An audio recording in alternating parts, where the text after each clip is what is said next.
Bayangkan dakwahnya Ustadz Ebit Liu tuh. Didekati orang-orang yang prostitusi, para pelacur-pelacur ini, diangkat kehidupannya. Itu yang sedang viral itu, yang seorang perempuan udah pakai tattoo sampai matanya ditatu. Padahal dakwah itu kalau kita akui realitas, yang paling benar-benar menjalankan dakwah sebenarnya kawan-kawan kita dari jamaah tabligh. Datang tak diundang, pulang tak diantar, gejak kero, geba biaya kero, geduk kero, berdakwah dari rumah ke rumah. Walaupun sebagian kita masih menganggap mereka itu sebagai jemaah sesat. Nauzubillah. Mereka mengakui diri bahwa ilmu kami kurang, tapi semangat dakwah kami tinggi. Kami hargai para ulama. Cuma ulama membenci kami. Dalam tanda kutip, tidak salah alam. Dan yang paling penting, sahabat Perkusi Aceh, 10% dari hasil penjualan kaos dakwah ini akan kita bagikan kepada sahabat-sahabat kita yang kurang mampu di luar sana. Ilmu tanyo benar, amai tanyo benar, kure tanyo benar, ngak selamat dunia akhirat. Kita sekarang dakwahnya parsial, udah parsial pula ya. Memang luar biasa.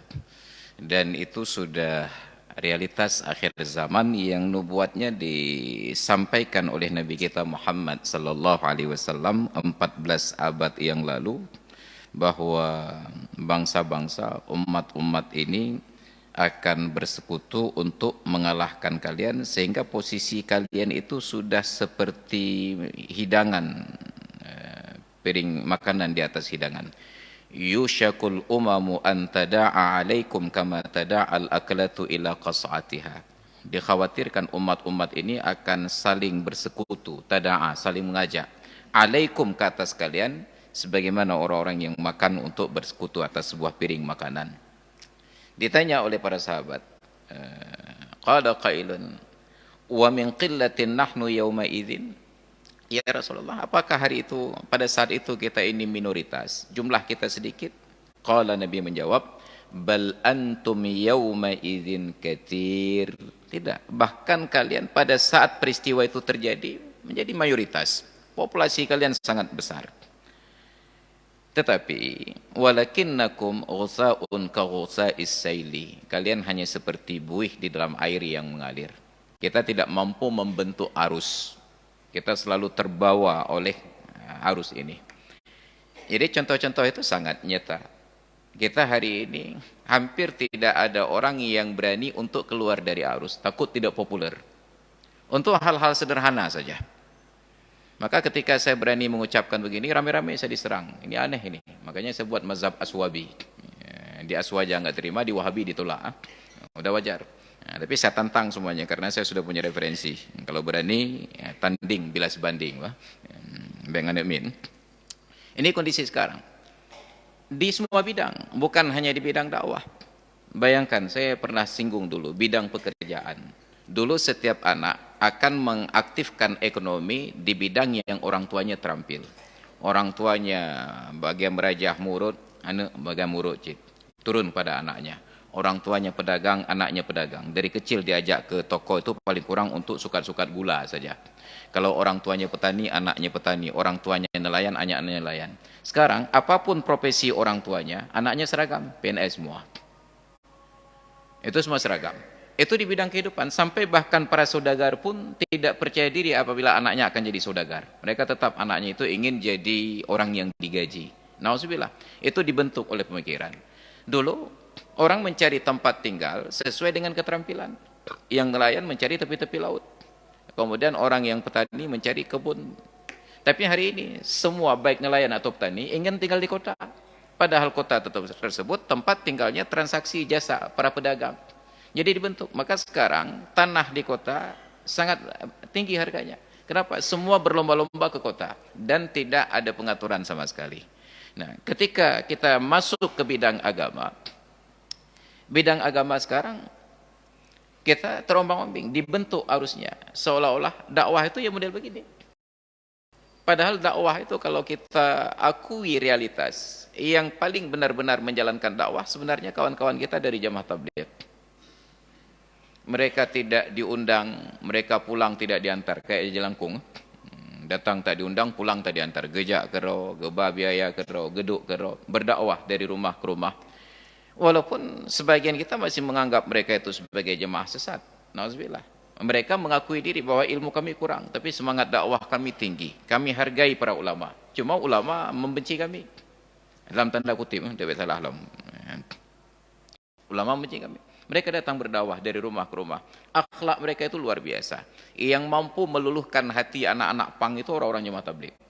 Mereka rangkul anak-anak pang itu, diajak makan bersama sampai disuapi. Menangis anak-anak pang ini. Orang tua kami saja tidak pernah menyuapi kami seperti ini. Mereka tidak tersentuh kebaikan dan kasih sayang. Tapi ketika kawan-kawan dari jemaah tabligh merangkul mereka, disuapi mereka. Bayangkan dakwahnya Ustadz Ebit Liu tuh. Didekati orang-orang yang prostitusi, para pelacur-pelacur ini, diangkat kehidupannya. Itu yang sedang viral itu, yang seorang perempuan udah pakai tatu sampai matanya ditatu. Dijemput dari emperan rumah orang lain, dibelikan pakaian, dibersihkan, sampai akhirnya berubah menjadi seorang yang baik. Kita tidak mendakwah ke komunitas seperti ini. Kita tetap pada prinsip al ilmu yu'ta wa la ya'ti. Ilmu didatangi, tidak boleh mendatangi. Tapi apa jangan anak pang na? Ini dakwah. Tapi hari ini kita bersyukur kepada Allah selama hati para pendakwah itu bersatu untuk kebaikan, tidak saling menyerang. Ada sisi yang mampu merangkul anak muda. Mungkin kalau kita ambil contoh di Pulau Jawa, ada Ustadz Hanan At-Taki merangkul komunitas anak-anak muda. Kemudian ada yang merangkul komunitas artis, ada yang merangkul komunitas orang-orang yang intelek.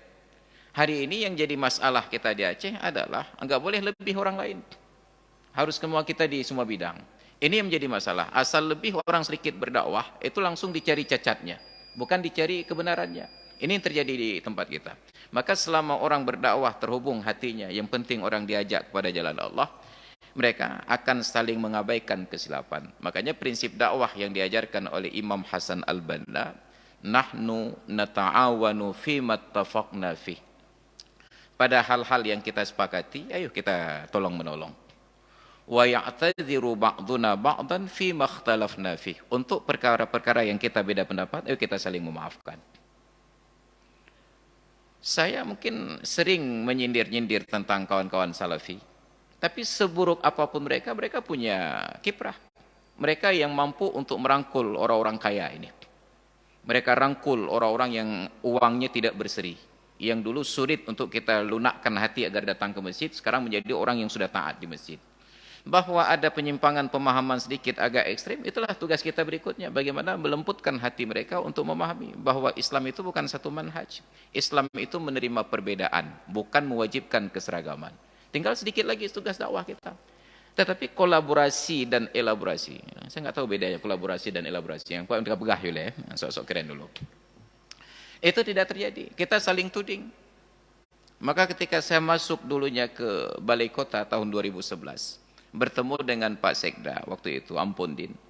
Beliau orang yang paling taat menghadiri malam Jumat di Cotguh dengan jemaah tabligh.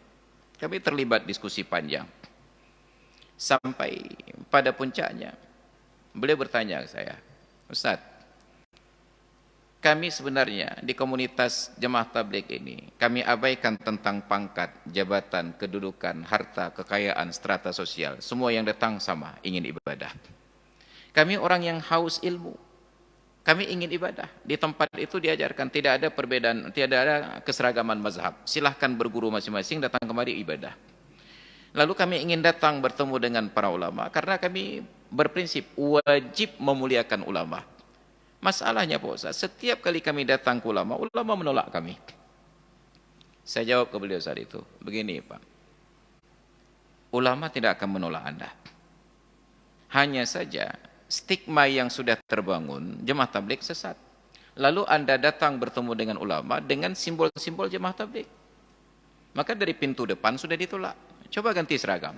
Datang temui ulama, pakai kain sarung, pakai baju biasa, pakai peci. Ibut. Janggut-janggut nemput salam leda apa? Coba duduk dalam majelis beliau, bersilaturahmi. Coba lihat, apakah Anda diusir atau tidak? Baru saat beliau terbuka, nyocir Ustaz. Kita terlalu terikat dengan simbol-simbol. bahawa menyukai je ketengku mesti bumui jakrung, pakai baju kuku, pakai kupiah lat ridak teun. Bahawa kalau sudah ahli tasawuf benar tabah buta-buta tu. Bahawa kalau jemaah tabligh payah pakai tangkuluk, kemudian payah pakai baju Afghanistan. Bahawa kalau sudah jadi jemaah salafi kening mesti berhitam, jenggot berpanjang, kemudian bahasa berbid'ah, bersyirik tebi-tebi. Ini jadi masalah kita. Tidak ada usaha untuk melebur menjadi satu. Padahal jemaah tabligh itu sudah membuka ruang tersebut untuk semua bisa menyatu. Maka ada beberapa orang guru-guru saya di pesantren yang dulu berpandangan buruk tentang jemaah tabligh.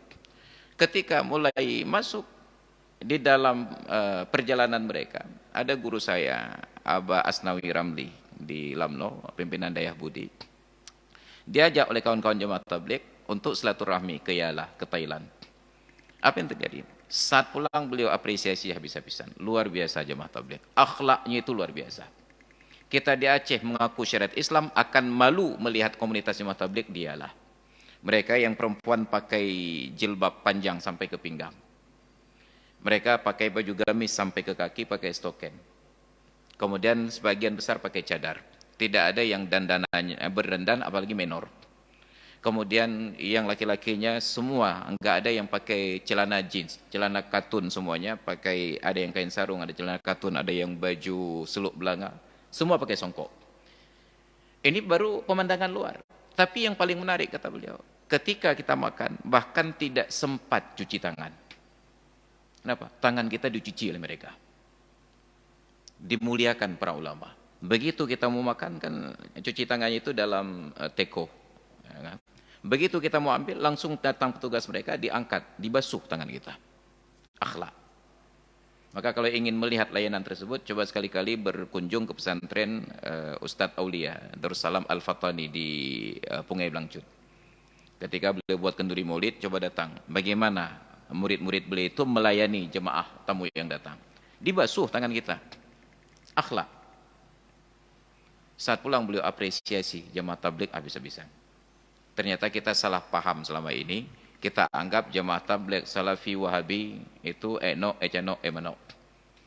Ternyata berbeda. Mereka bangkit dari semangat untuk mendekatkan diri kepada Allah hanya karena ilmu yang terbatas. Mereka rangkul orang-orang yang selama ini tidak tersentuh dakwah.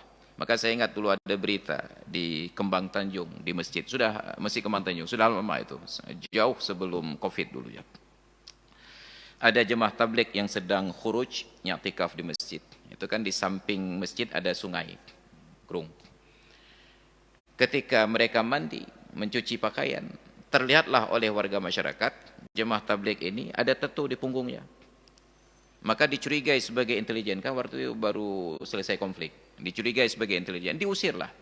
Padahal ini orang-orang yang memang preman, yang memang badannya sudah bertatu, didakwahkan untuk lembut hatinya datang ke masjid.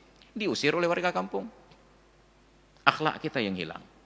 Maka selalu saya mengajak, turunkan intensitas kecurigaan kita kepada orang yang mau berdakwah.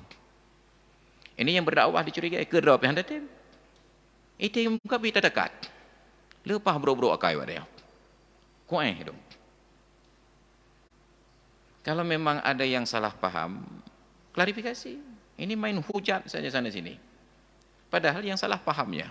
Padahal paham gak lewat ke barat selatan. Paham itu cuma ke timur saya lewatnya.